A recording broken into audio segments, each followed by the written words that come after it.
जय माता दी दोस्तों। मनुष्य के जीवन में सुख और दुख दोनों का संबंध हमारे कर्मों से जुड़ा हुआ है। हम अक्सर सोचते हैं कि हमारे जीवन में परेशानियां क्यों आती हैं, दुख क्यों आते हैं, बाधाएं क्यों आती हैं। लेकिन अगर हम थोड़ा ध्यान से अपने जीवन को देखें तो पता चलता है कि हमारे विचार, हमारी वाणी और हमारे कर्म ही हमारे जीवन की दिशा तय करते हैं। संत महापुरुष हमेशा यही समझाते हैं कि अपनी इंद्रियों पर थोड़ा नियंत्रण रखो। हमारी आंखें क्या देख रही हैं, हमारी वाणी क्या बोल रही है, हमारे कान क्या सुन रहे हैं और हमारा मन किस दिशा में जा रहा है, इस पर ध्यान रखना बहुत ज़रूरी है। क्योंकि जब मनुष्य बिना सोचे समझे अपनी इच्छाओं के पीछे चलता है तो कई बार ऐसे कर्म कर बैठता है जिनका परिणाम बाद में दुख के रूप में मिलता है। अगर हम अपने जीवन से दुख कम करना चाहते हैं तो सबसे पहले हमें अपनी गलत कर्मों को कम करना होगा। कोई भी व्यक्ति केवल इच्छा करने से सुखी नहीं बन सकता, उसके लिए अपने जीवन में परिवर्तन लाना पड़ता है। जैसे कोई व्यक्ति अपने मुंह पर कोयले का पाउडर लगा ले और फिर कहे कि मुझे गोरा होना है, तो क्या वह गोरा हो जाएगा? नहीं, क्योंकि उसके ऊपर से कुछ लगा होने से वास्तविकता नहीं बदलती। उसी प्रकार कोई व्यक्ति झूठ बोलता रहे, किसी को धोखा देता रहे, गलत कर्म करता रहे और फिर चाहे कि उसे जीवन में शांति और सुख मिल जाए, यह संभव नहीं है। सच्चा सुख सत्य सेवा, अच्छे विचार और अच्छे कर्मों से आता है। इसलिए जब भी कोई काम करें तो अपने आप से एक बार ज़रूर पूछें, क्या यह सही है? क्या इससे किसी को दुख तो नहीं होगा? क्या यह कर्म मुझे आगे चलकर शांति देगा?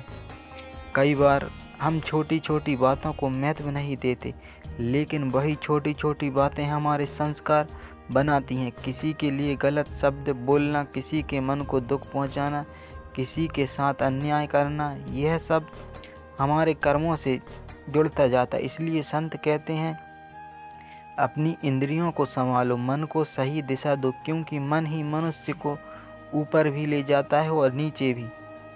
अब बात करते हैं पंचमी तिथि की महिमा की। सनातन परंपरा में हर तिथि को अपना विशेष महत्व बताया गया है। देवी आराधना में पंचमी तिथि को भी बहुत शुभ माना गया है। दोस्तों, माँ भगवती को पंच संख्या प्रिय मानी जाती है। 5 तत्वों से यह शरीर बना है, पृथ्वी, जल, अग्नि, वायु और आकाश। इसी कारण 5 संख्या का आध्यात्मिक महत्व बताया गया है। माँ की पूजा में कई भक्त 5 वस्तुएं अर्पित करते हैं, जैसे 5 नारियल, 5 हल्दी की गांठ, 5 पान, 5 सुपारी या 5 दीपक। यह सब श्रद्धा और भक्ति के प्रतीक माने जाते हैं। कई भक्त माता की 5 परिक्रमा करते हैं और अपनी मनोकामना माता के चरणों में रखते हैं। इसी प्रकार पीपल वृक्ष की 7 पदक्षिणा का भी धार्मिक महत्व बताया गया है। श्रद्धा से की गई पदक्षिणा, पूजा और स्मरण मन को शांति और सकारात्मक ऊर्जा प्रदान करते हैं। कांचीपुरम की माँ कामाक्षी देवी के बारे में भी संतों ने माता की महिमा बताते हुए पंच संख्या का महत्व बताया है। भक्त श्रद्धा से माता के दर्शन करते हैं, परिक्रमा करते हैं और अपने जीवन की परेशानियां माता के चरणों में समर्पित करते हैं। कहा जाता है कि जब भक्त सच्चे मन से माता के दरबार में जाता है तो उसके अंदर विश्वास और धैर्य की शक्ति बढ़ती है।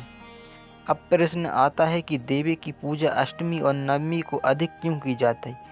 क्योंकि शास्त्रों में अष्टमी और नवमी को विशेष पूजा, हवन और अनुष्ठान का विधान बताया गया है। लेकिन इसका अर्थ यह नहीं कि बाकी तिथियां कम महत्व रखती हैं। माता को अपने हर भक्त के भाव को स्वीकार करती हैं। भक्त जिस दिन सच्चे मन से माता को याद करता है, वह दिन उसके लिए शुभ माना जाता है। आज पंचमी के दिन जो भक्त माता की भक्ति करने आए हैं वह बहुत भाग्यशाली हैं। कई लोगों को पता भी नहीं होता कि कौन सी तिथि है, लेकिन फिर भी उनके कदम माता के मंदिर तक पहुंच जाते हैं। यह भी माता की कृपा ही मानी जाती है कि जब मनुष्य को ईश्वर के चरणों में बैठने का अवसर मिलता है। इसलिए कहीं भी पूजा को केवल केवल एक नियम या परंपरा मत समझिए। पूजा अपने मन को शुद्धि करने का माध्यम है। माता से केवल धन संपत्ति या इच्छाएं ही मत मांगिए। माता से मांगिए, हे माँ मुझे सही मार्ग दिखाएं, मेरे अंदर अच्छे विचार दीजिए, मुझे सत्य के रास्ते पर चलने की शक्ति दीजिए, मेरे कर्मों को पवित्र बनाइए। क्योंकि जब कर्म अच्छे हो जाते हैं तो जीवन में सुख और शांति अपने आप आने लगती है। तो आइए आज के इस शुभ अवसर पर हम सभी माता के चरणों में प्रार्थना करें। हे माँ भगवती, हमारे मन को शुद्ध करें, हमारी बुद्धि को सही दिशा दें और हमें हमेशा अच्छे कर्मों करने की प्रेरणा दें। जय माता दी दोस्तों।